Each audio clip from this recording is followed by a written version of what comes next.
4.151 shërbime u dha në klinikën e psikiatrisë së fëmijëve dhe adoleshentëve përgjatë 6 muajve, nga to 927 qenë lokopedike e të tjerat psikiatrike, psikologjike e mbështetje sociale edukative, por ky numër është dyfishuar krahas vitit paraprak. Marrë përgjithësi në krahasim me vitet e mëhershme, sigurisht që numri i shërbimeve, kërkesa për ndihmë është rrit. Do të shtrohet pyetja cilët janë faktorët janë nga më të ndryshmet.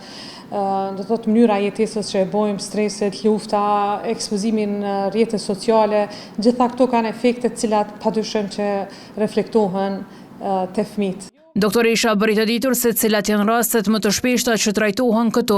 Kryesisht rastet cilat kërkojnë ndihmë, do të thotë në aspektin e diagnostifikimit apo vlerësimit janë rastet e fëmijëve me probleme neurozhvillimore, vonesa, autizmi tani që është në rritje sipër, po ashtu edhe moshat e adoleshentëve, do të thotë grup mosha adoleshencës ka një tendencë rritje për patologjit ndryshme nga vetëlëndimet, abuzime me substanca narkotike, veprat kriminale, çrregullimi i sjelljes.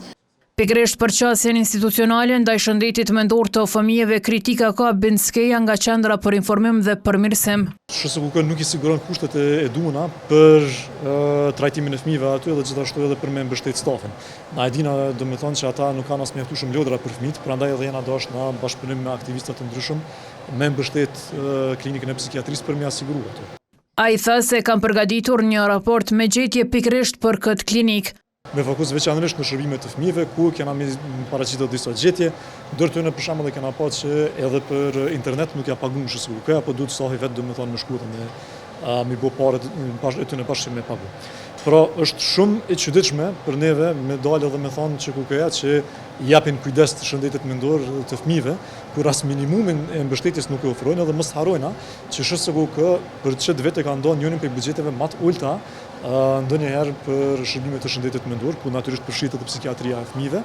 Ndërkohë mos investimi nga institucionet përgjegjëse sipas Shqips ndikon edhe tek prindërit të cilët më pas drejtohen edhe në sektorin privat për shërbime psikiatrike e psikologjike.